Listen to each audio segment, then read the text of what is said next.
jadi sopir dari almarhum Bapak Tuan Guru Soleh Hambali Bengkal. Jadi pulang ngaji jam 12 malam, tiba-tiba datang Datuk Tretetet ini. Ini bapakmu datang ini katanya, pasti mau ngajak keliling. Begitu Datuk Soleh Hambali turun, Datuk Tretetet naik di mobil, diajak keliling ke kota Mataram, ke Ampenan, ke Cakre jam 12 malam. Mau nolak berat, nggak nolak lebih berat. Kenapa kata beliau? Beliau cerita, karena yang membuat saya khawatir, jam 12 itu kan pom bensin sudah tutup dan jarang zaman itu. Bensin mobil sini sudah tidur, udah angka nol itu. Yang merah itu kan begitu habis bensinnya. Itu yang. Assalamualaikum warahmatullahi wabarakatuh.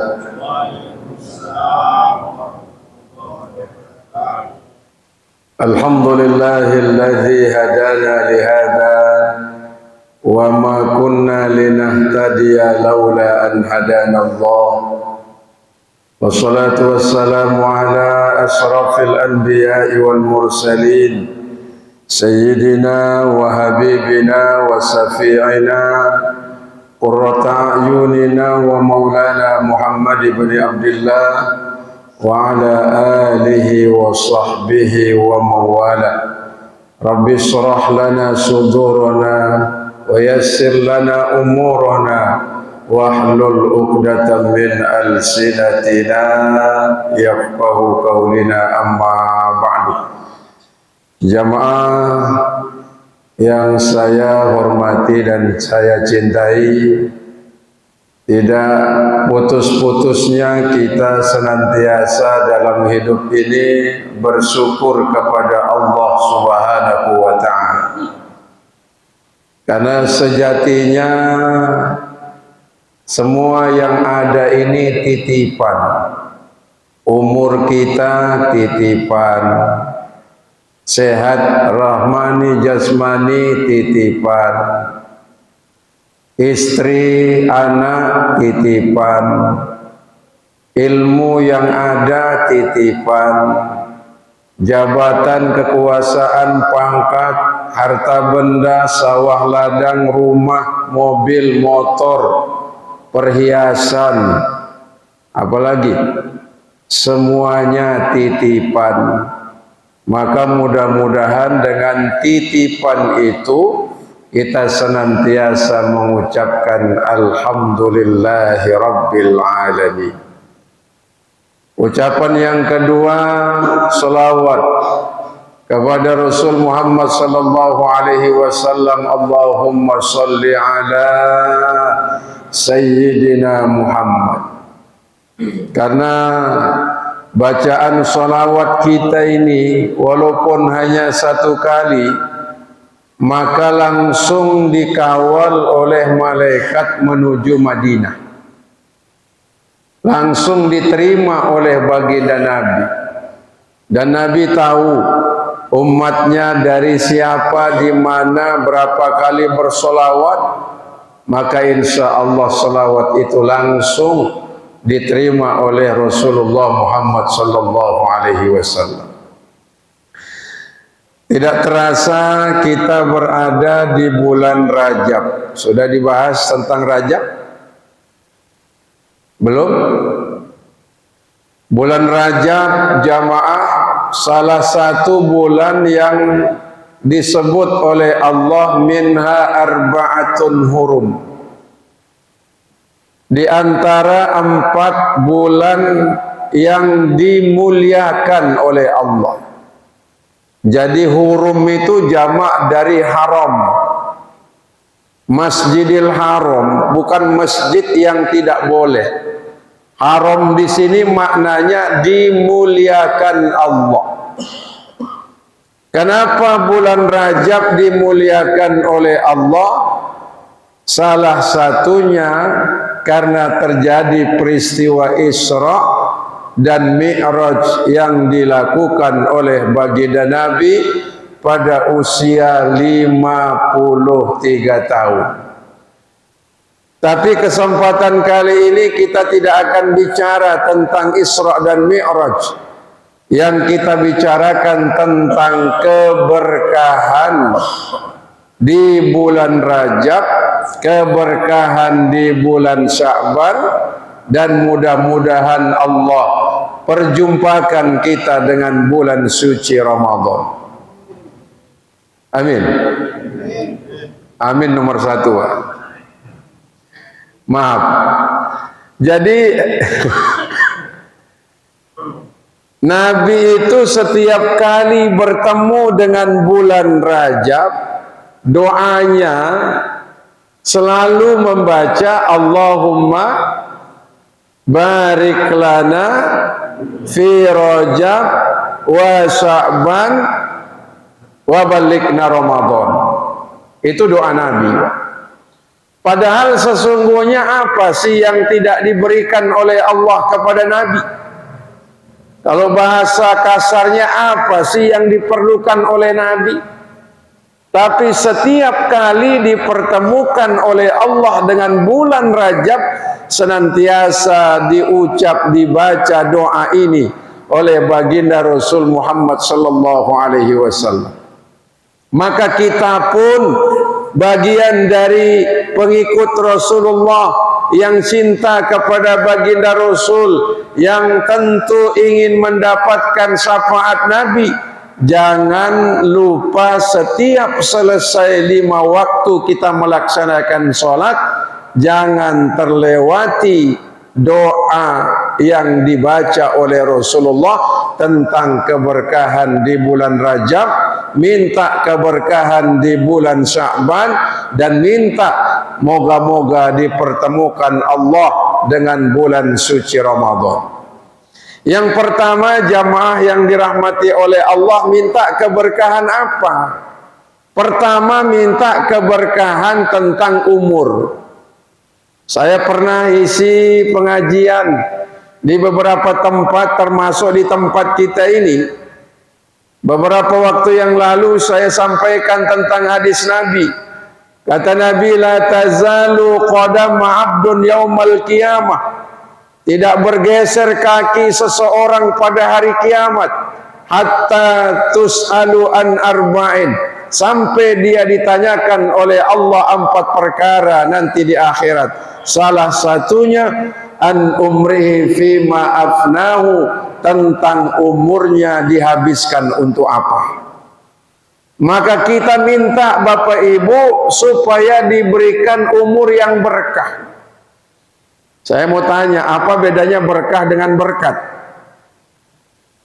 Biasanya kalau kita ikut tahlilan, atau ada hajatan keluarga, atau hari-hari besar Islam, kita maulid, kita Isra Mi'raj, kita nuzul Quran, selesai acara makan berjamaah, habis itu kita diberikan berkat itu.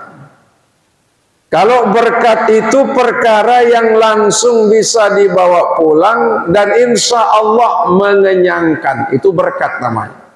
Bisa berupa makanan, bisa berupa minuman, bisa berupa snack dan jajan-jajan ringan, yang tentu nanti juga ditunggu oleh istri dan anak di rumah. Itu berkat namanya. Adapun berkah itu kata Nabi ziyadatul khair, bertambahnya kebaikan dalam hidup manusia itu. Umur kita bisa bertambah, tapi bertambahnya umur bisa menambah kebaikan dan ketaatan yang kita laksanakan dalam hidup. Contohnya ini, orang yang umurnya berkah, ya bertambah taatnya, bertambah ibadahnya, bertambah pahalanya, bertambah kebaikannya, bertambah hal-hal yang Allah ridho dalam hidupnya. Ini yang berkah namanya. Makanya kata Rasulullah sallallahu alaihi wasallam, khairun nas anfa'uhum linnas. Sebaik-baik manusia yang hidupnya bermanfaat untuk orang lain. Tadi di mobil saya ditanya oleh itu asisten yang sering mendampingi saya ngaji kemana-mana. Kenapa sih banyak jamaah yang nanya, kenapa Tuan Guru tidak nyalak saja katanya kan? Kalau nyalak kan uangnya banyak, nanti pesantrennya cepat jadi, cita-citanya insya Allah makin mudah dan diperluas apa yang dia inginkan dalam perjuangannya. Saya bilang, saya merasa lebih bermanfaat jadi tuan guru ketimbang menjadi anggota dewan. Karena kalau jadi anggota dewan kan belum tentu bermanfaat, ya apa tidak? Kalau jadi tuan guru lebih bermanfaat karena sudah terbukti. Sudah puluhan tahun saya lewati perjalanan hidup saya sampai hari ini dan insya Allah seterusnya. Saya senantiasa merasa nyaman, merasa hidup saya bermanfaat ketika mengisi pengajian di masjid-masjid, di kampung-kampung, di desa-desa, di mana saja. Saya merasa bermanfaat di situ. Karena kalau saya menjadi anggota dewan di tempat lain belum tentu saya bermanfaat. Kira-kira kalau jamaah mau pilih yang mana? Saya tetap jadi tuan guru, jadi anggota dewan. Nah, kalau jamaah sudah aklamasi bilang tetap jadi tuan guru, aman sudah ya. Karena kalau jadi tuan guru, pertama didoakan orang, kedua diundang orang, ketiga dikasih makan, keempat dikasih berkat, kelima dikasih amplop sama isinya. Tadi begitu datang tuh namanya rezeki itu nggak disangka-sangka memang. Saya dijabat tangan sama bapak tadi, ternyata kok ada amplop. Allahu Akbar. Jadi kuasa Allah itu. Kalau hidup kita bermanfaat, Allah akan lengkapi dan cukupi kebutuhan kita. Dalam Al-Quran dijelaskan, wa may yattaqillah yaj'al lahu min amri yusra. Siapa yang berbuat baik dimudahkan urusannya oleh Allah. Contoh, ini masjid kita dalam waktu dekat akan kita bangun menara. Biayanya 500 juta rupiah. Subhanallah. Padahal kondisi ekonomi pas-pasan. Tapi karena berkah umur, jamaah tidak pernah berhitung. Belum pernah saya lihat jamaah Pak Pampang ini, nanti kita mau bangun masjid ya, nanti berdiri di pinggir jalan giliran. Pernah nggak? Nggak pernah. Betapa umurnya, hidupnya berkah untuk perjuangan agama. Ini yang luar biasa. Dimudahkan oleh Allah. Padahal keluar 1 juta untuk ukuran sekarang ini lumayan berat. Kenapa gampang? Kenapa enteng? Kenapa nggak berpikir? Itu tandanya ada keberkahan dalam hidup. Capek peras keringat, capek bekerja, capek mencari nafkah, capek keliling ke sana kemari mencari harta. Begitu didapat, dibelanjakan di jalan Allah untuk bangun menara. Alhamdulillah. Ini tanda keberkahan, berkah umur itu. Sebab itu yang kita minta di bulan Rajab ini, ya Allah berikan keberkahan dalam umurku. Bertambah bilangannya, insya Allah bertambah semangat kita dalam menjalani ketaatan ini. Saya sudah hampir 3 tahun ngisi pengajian di masjid kita ini. Saya senantiasa hafal wajah jamaah-jamaah kita ini. Ya, hafal wajahnya. Tuh Pak Kades, ya Allah, luar biasa ya. Saya belajar dari orang-orang yang istiqomah itu. Saya bisa ngaji itu karena jamaah juga tekun. Saya lihat semangat jamaah kita dalam melaksanakan ibadah tekun. Istiqomah kalau bahasa agama. Karena orang istiqomah itu mahal, berat, sulit. Tapi begitu kita mampu melaksanakan keistiqomahan dalam ibadah apapun, itu nilainya di hadapan Allah sangat luar biasa. Dalam Al-Quran yang saya tadi baca dalam salat, innalladzina qalu rabbuna Allah summa istaqamu, orang-orang yang berkata Tuhan kami adalah Allah, lalu mereka istiqomah, salatnya istiqomah, ngajinya istiqomah, zikir wiridnya istiqomah, mencari nafkahnya istiqomah, dengerin pengajiannya istiqomah, membaca bacaan yang mendatangkan pahala dan ridha Allah istiqomah. Masya Allah, keluar uang untuk pembangunan tempat-tempat ibadah sampai menara nanti dibangun, istiqomah. Itu yang mahal. Makanya orang yang istiqomah, kata Rasulullah, khairun min alfi karamah, lebih bagus daripada 1000 orang yang dijadikan keramat. Keramat itu bahasa Sasak, kalau bahasa kita karomah. Kalau bicara keramat, saya ingat dulu almarhum Dato Ahmad, namanya dulu terkenal dengan Dato Tretetet. Ya, sering beliau ke Mamben. Ada orang di Aimel. Di Aimel ini dia baru buka warung toko. Cerita ini saya ceritakan. Lalu beliau ini kan hanya bilang halal, halal. Maksudnya boleh enggak? Dia minta itu kalimatnya halal, halal, halal. Lalu yang punya warung, punya toko bilang halal gimana? Ini kita baru buka. Kita lagi susah, pembeli tidak ada, utang tiap saat numpuk. Lalu diusir ceritanya. Begitu disuruh pergi, diusir.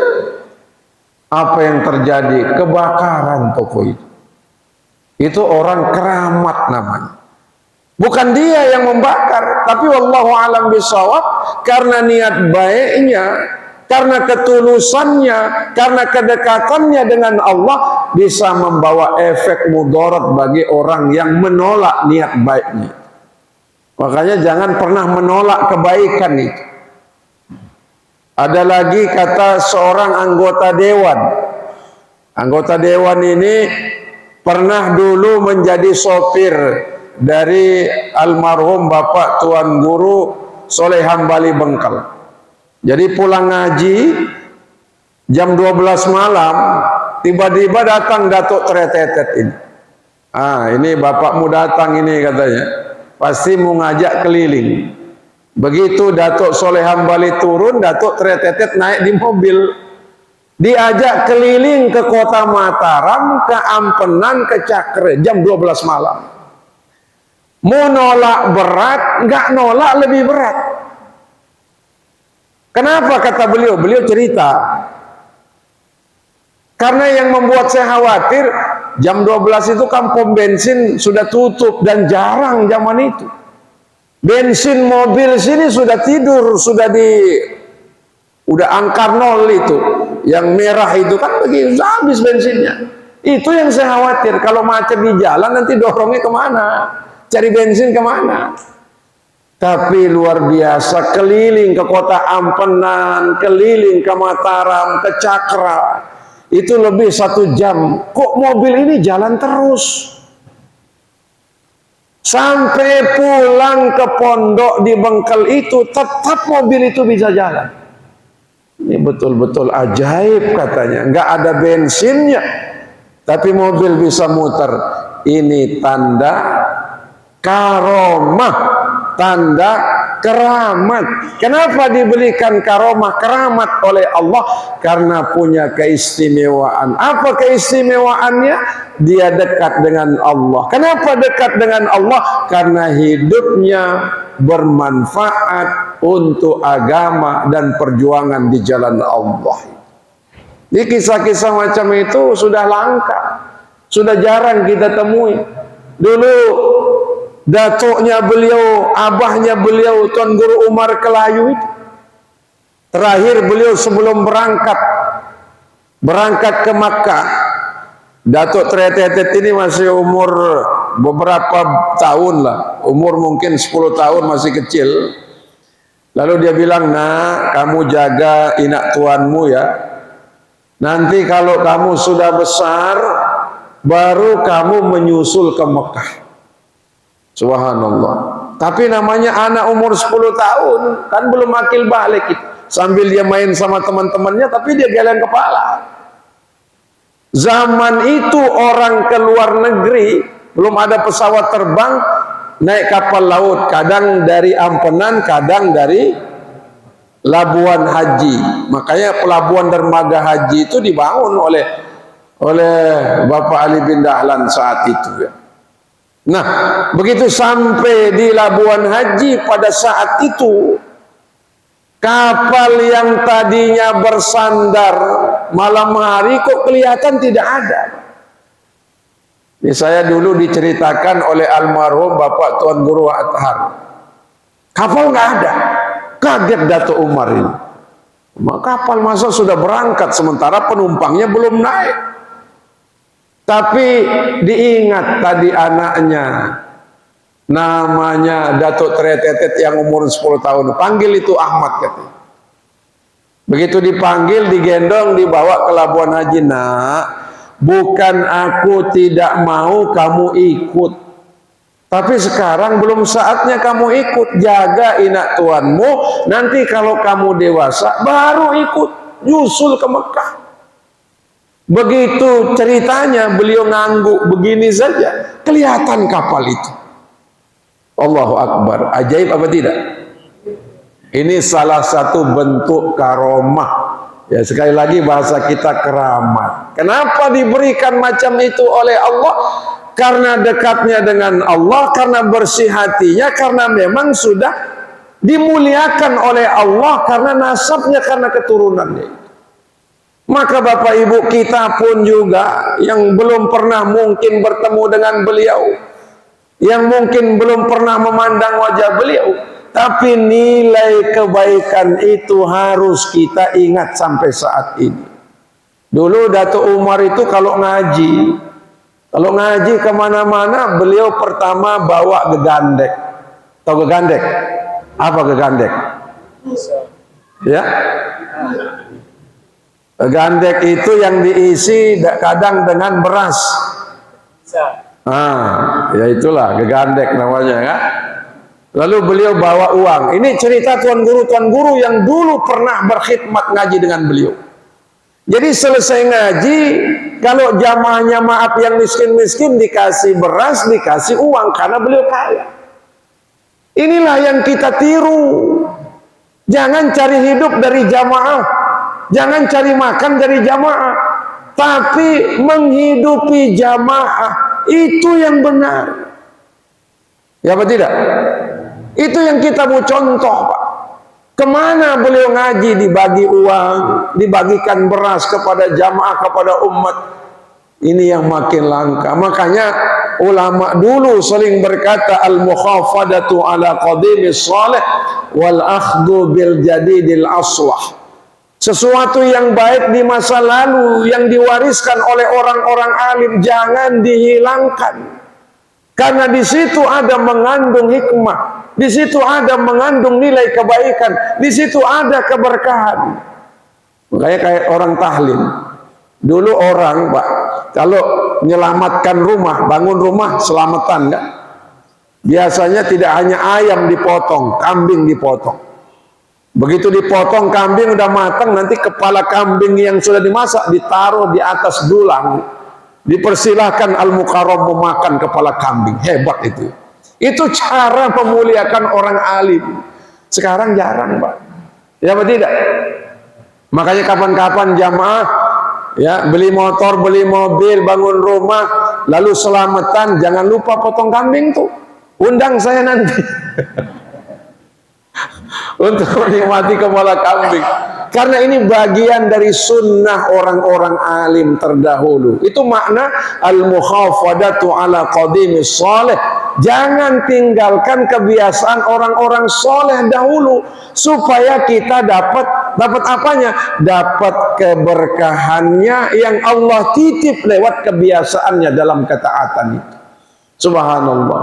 Saya ini selalu mengingat perjalanan ulama-ulama kita di masa lalu. Makanya saya tidak mau dicalonkan dari anggota dewan, nggak mau, disuruh-suruh saya nggak mau, Pak. Nanti Tuan Guru nomor 1 nggak usah keluar uang, nggak mau saya. Karena tidak ada tradisi ulama dulu semacam itu, kan? Karena kata Rasulullah, "Iza wusidal amru ila ghairihi fantaziri sa'ah." Kalau satu urusan diserahkan kepada yang bukan ahlinya, tunggu kehancurannya. Tuan Guru itu ahlinya ngaji, baca Quran, baca hadis, baca tafsir, nahwu shorab, mantik balaghah. Itu ilmunya. Jangan lagi dia pindah di tempat yang lain. Selalu saya kasih gambaran sederhana, ikan. Ikan itu hidup di mana? Di air, kan? Coba kalau ikan itu pindah dari air, ikan apa namanya? Ikan mati. Karena ikanmu mati, digoreng, ya, disayur, dibakar, dicincang, dimasak, ikanmu mati. Makanya jangan pernah pindah dari orbit.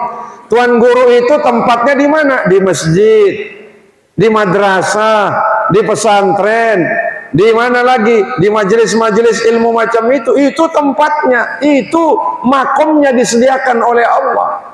Nggak usah lagi nanti kalau jadi Tuan Guru ini isi amplopnya sedikit lah. Capek ngajian, nanti jadi anggota dewan. Akhirnya orang datang apa? Bukan ngundang ngaji lagi. Akhirnya orang datang bawa proposal. Ini Al-Mukarram proposal masjid belum selesai. Ini proposal kita Tuan Guru untuk bangun jalan. Ini proposal untuk biaya ini itu. Kan begitu, kalau nggak dikasih marah jamaah, ya. Akhirnya doanya macam-macam. Yuk naik, kan saya yang dukung. Nggak lagi dipanggil Al-Mukarram sama orang, di demo tiap saat. Tapi kalau tetap di makomnya, di tempatnya ini, nggak usah cari kursi, sudah dikasih kursi ini, ya. Didoain orang, dikasih makan gratis. Subhanallah, Masya Allah, doanya mudah-mudahan sehat, selamat, panjang umur. Itu doa umat, itu yang mahal. Di tempat lain nggak dapat itu, Pak. Coba kalau pejabat, Tuan Guru jadi pejabat, ya, kebijakannya keliru, dijemo orang, dicaci maki, dihina, sumpah serapah tiap saat. Walaupun memang tidak ada masyarakat Sasak yang sumpah serapah, kan, tapi begitu ketika kita memilih tempat yang bukan makom kita ini. Hadirin jamaah yang dirahmati oleh Allah, maka yang pertama minta kepada Allah keberkahan umur. Umur kita ini berkah, bertambahnya waktu, bertambahnya umur, insya Allah bertambahnya ketaatan kita kepada Allah Subhanahu wa Ta'ala. Yang kedua, minta kepada Allah keberkahan apa lagi? Keberkahan harta. Harta yang kita minta itu yang di dalamnya ada keberkahan. Ziyadatul khair, bertambahnya kebaikan dalam harta kita.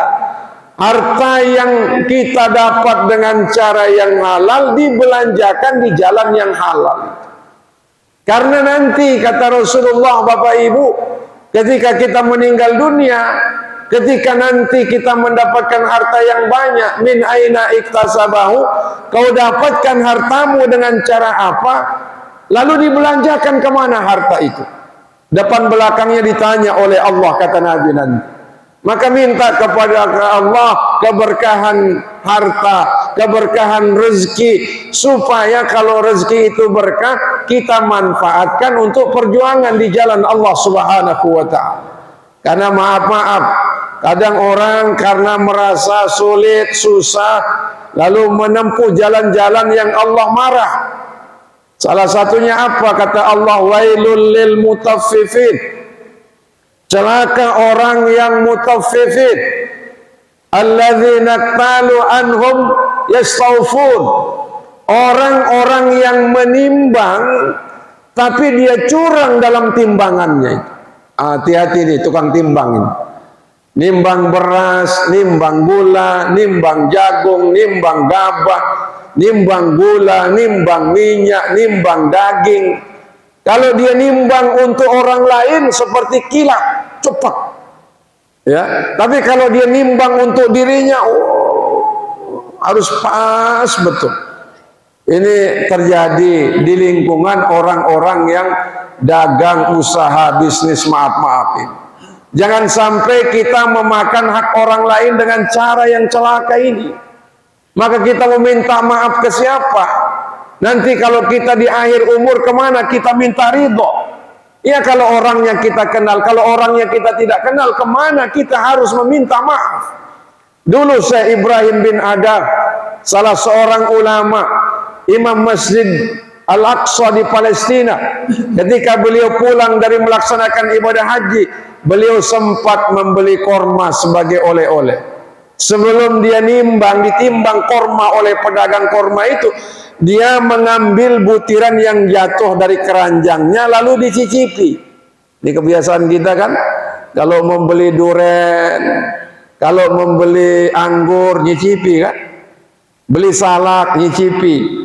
Ya, kadang nggak beli nyicipinya 2-3 biji kita ini. Kemahalan Pak nggak jadi beli, tapi sudah 5 yang dimakan kan. Maaf, harus minta ridho. Akhirnya begitu selesai dia beli beberapa kilo, bawa pulang.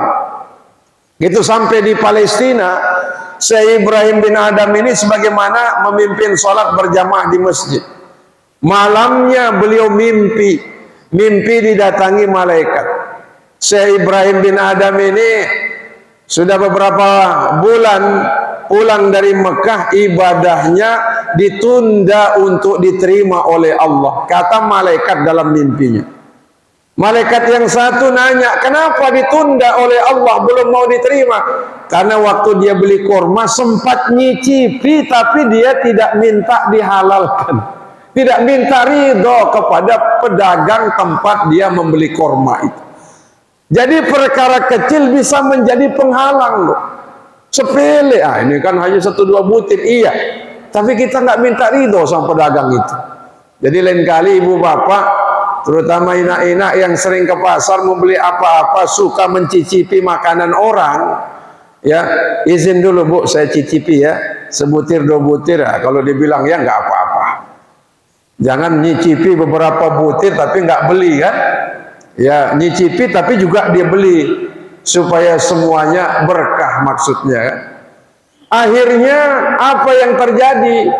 Mendengar dialog malaikat dalam mimpinya, besok pagi selesai sholat subuh beliau berangkat ke Mekah, mencari pedagang korma itu untuk minta dihalalkan apa yang sudah dicicipi. Begitu dicari ketemu, tapi beda yang jualan. Ditanya, ini beberapa bulan yang lalu saya pernah beli korma di sini, saya sempat nyicipi, saya belum minta ridho, belum minta dihalalkan kepada yang berdagang ini. Kemana ini ibu-ibu ini? Lalu anak gadis itu ngomong, oh itu ibu saya sudah meninggal beberapa hari yang lalu. Kalau begitu kamu maafkan saya ya, kamu kan ahli warisnya. Oh ya, saya maafkan. Berapa saudaramu? Saudara saya 5. Paling dekat saya, paling jauh di Irak katanya. Bayangin, ada yang di Madinah, ada yang di Palestina, ada yang di Irak. Dicari, bayangkan.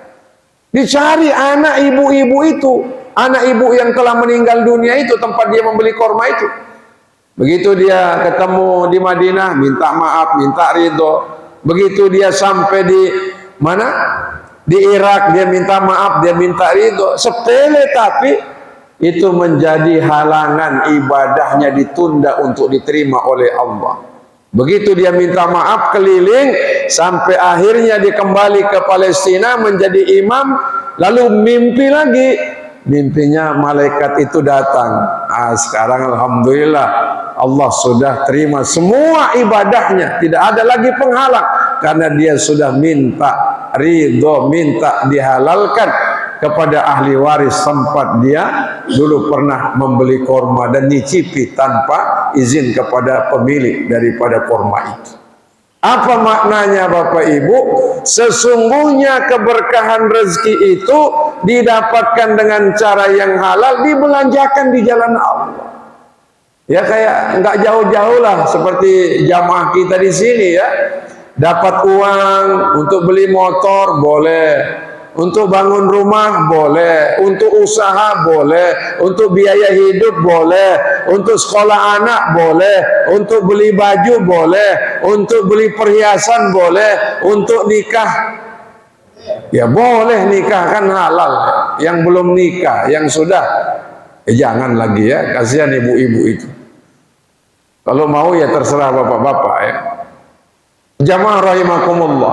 Tapi syaratnya supaya berkah yang kedua, setelah dapat dari jalan yang halal, yang kedua dikeluarkan zakatnya terlebih dahulu. Tuh, syarat berkah itu. Keluarin dulu zakatnya. Karena kalau tidak dizakati uang kita, berarti kita menzolimi orang lain, memakan hak orang lain. Nanti dijelaskan oleh Allah dalam Al-Quran, walladzina yaknizuna az-zahaba wal fiddah wa la yunfiqunaha fi sabilillah fabashshirhum bi'adzabin alim yauma yuhma 'alaiha fi nari jahannam fatuqwa biha jibahuhum wa junubuhum wa zuhuruhum hadza ma kanastum li anfusikum fazuqu ma kuntum taknizun. Harta yang belum pernah dikeluarkan zakatnya, belum pernah sama sekali dikeluarkan zakatnya, harta benda yang kita dapatkan dari usaha, dari dagang, dari bisnis, dari gaji kita, nanti itu dijadikan oleh Allah menjadi bara api, kata Allah. Itu menyetrika dada kita, menyetrika perut kita, menyetrika punggung kita. Haza makanastum li anfusikum. Ini yang kau kumpulkan di dunia, sementara kita tidak mau membayar zakat. Baru harta itu dianggap berkah. Yang kedua karena dikeluarkan zakatnya. Kenapa dikeluarkan zakatnya? Karena ada hak orang lain dalam harta kita. Kalau sudah dikeluarkan kan gampang, kata Rasulullah. Kalau sudah dizakatkan, untuk apa saja boleh. Mau beli mobil dengan harga miliaran boleh. Mau bangun rumah lantai 10 boleh. Mau beli emas segede Monas boleh. Mau kawin 2, 3, 4 kali boleh. Kan halal, Pak. Berkah. Berkahnya di mana? Setelah dikeluarkan zakatnya. Makanya Allah bilang khuz min amwalihim shadaqatan tutahhirhum wa tuzakkihim biha. Khuz, ambil dari harta orang-orang. Harta apa? Berupa zakat. Tujuannya apa? Tuzakkihim wa tuzakkihim biha. Apa maknanya? Pertama, membersihkan harta benda itu. Kenapa harta perlu dibersihkan? Boleh jadi cara kita mengumpulkan nggak selamanya lurus kan? Nggak selamanya halal kan? Nggak selamanya bagus kan? Ya kadang-kadang tempo-tempo kita ya itu timbangan. Nah ini kayak kita lagi musim susah ini ya. Ya sekali-kali lah. Nah, begitu sekali-kali. Tapi berkali-kali. Sekali-kali berkali-kali. Bercampur yang baik dengan yang tidak baik, bercampur yang halal dengan yang syubhat, maka dengan cara mengeluarkan zakatnya berarti sudah bersih harta benda itu. Yang kedua, fungsi zakat menurut Allah apa? Untuk membersihkan jiwa dari sifat bakhil, serakah, dari sifat apalagi pelit, dari sifat medit, dari sifat mau menang sendiri, mau senang sendiri, mau bahagia sendiri. Dengan membayar zakat, insya Allah terkikis hal-hal yang demikian dalam hidup kita ini. Tapi sebab itu kalau misalnya nih, maaf, kalau panen tembakau, kalau satu kali panen biasanya untungnya 25 juta. Kira-kira sudah wajib dizakati apa tidak? Kalau merujuk kepada kitab fikih, baru wajib zakat kalau senilai jumlah emas. Emas itu 80 gram atau 85 gram dikalikan dengan harga sekarang. Berapa harga emas sekarang? Ibu-ibu, hitunglah 1 juta ya. 1 juta kali 80 berarti 80 juta. Baru kita boleh keluarkan zakat kalau kita punya uang sebesar 80 juta seukuran 80 gram emas. Jelas ya? Jadi kalau belum sampai 80 juta uang di genggaman kita, belum berkewajiban bayar zakat. Ya, karena zakat itu dikaitkan dengan nilai nisab emas dan harga emas pada saat ini. Kalau harga emasnya misalnya 800.000 1 gram dikalikan 80, berarti harus punya uang berapa? 64 juta disesuaikan dengan harga emas yang 80 gram. Berarti kalau harga emas 800 juta ribu kali 80 60 sekian juta itu zakat daripada uang kita. Kalau kurang dari itu belum berkewajiban untuk bayar zakat. Jadi apa nilainya kalau tidak berkewajiban zakat? Ya timbal infak saja. Kalau infak ini kan tidak masuk kategori fardu ain. Kata Imam Syafi'i dia bisa masuk kategori fardu kifayah, sunat saja hukumnya tapi besar pahalanya. Bisa dalam bentuk infak, bisa dalam bentuk sedekah, dan nominalnya seikhlas kita kan. Seikhlas kita, ikhlasnya mungkin 10.000, 20.000, 50.000, 100.000. Kalau masalah infak sedekah tidak masuk kategori zakat. Yang terpenting kita mendapatkan keberkahan dari harta kita. Pertama, kita dapat dari jalan yang halal. Yang kedua, dibelanjakan di jalan yang halal. Yang ketiga tadi, dikeluarkan zakatnya supaya bersih. Ketika bersih, karena ada hak orang lain dalam zakat itu. Ketika dia sudah bersih, kita bebas menggunakannya untuk kebutuhan dan kemaslahatan dalam hidup kita. Yang terakhir, yang ketiga, kita minta kepada Allah Subhanahu wa taala di bulan Rajab ini diberikan keberkahan ilmu. Anak-anak kita selesai kuliah, dia dapat pekerjaan. Begitu dia dapat pekerjaan, dia dapat gaji, gajinya tidak lupa. Bu, ini gaji pertama saya ya. Saya umrohkan ibu ya, saya umrohkan bapak ya. Itu anak yang mendatangkan berkah dalam hidup. Ilmunya bermanfaat.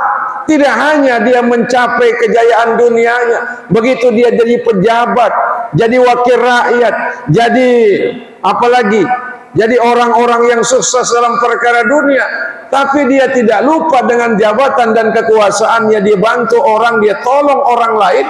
Berarti ilmunya bermanfaat dalam hidupnya. Sama dengan ini kan? Makanya saya sering sampaikan sebagaimana kata Rasulullah, "An-nas kulluhum mauta illal alimun." Manusia itu hakikatnya mati kecuali yang berilmu agama. Wal alimuna niyamun. Orang yang alim itu dianggap tidur, illal amilun, kecuali yang mengamalkan ilmunya. Wal amilun al-muqtarrun, orang yang alim mengamalkan ilmunya, ngisi pengajian kesana kemari tiap saat tiap waktu. Muqtarrun, tertipu kata Rasulullah.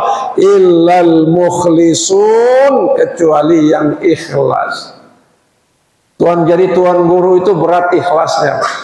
Kalau jadi jamaah itu gampang ikhlasnya. Coba lihat, keluarin 1 juta bangun menara, diam. Saya dikasih tahu sama beliau. Kalau nggak dikasih tahu, saya nggak tahu kan. Nggak pernah saya dibisik, tuan guru saya sudah keluarkan 1 juta bangun menara, nggak pernah. Kadang-kadang orang ikhlas itu cirinya dia diam. Coba kalau tuan guru nggak dikasih uang minyak, besok ada aja alasan, tuan guru jadwal pengajian saya lagi kurang sehat, saya lagi ada urusan. Kalau ada ngomong gitu, datangi rumahnya. Kalau dia betul kurang sehat, oh ini betul ikhlas namanya. Tapi kalau dia lagi merokok, ngobrol, ini amplopnya rasa-rasanya kurang, perlu ditambah.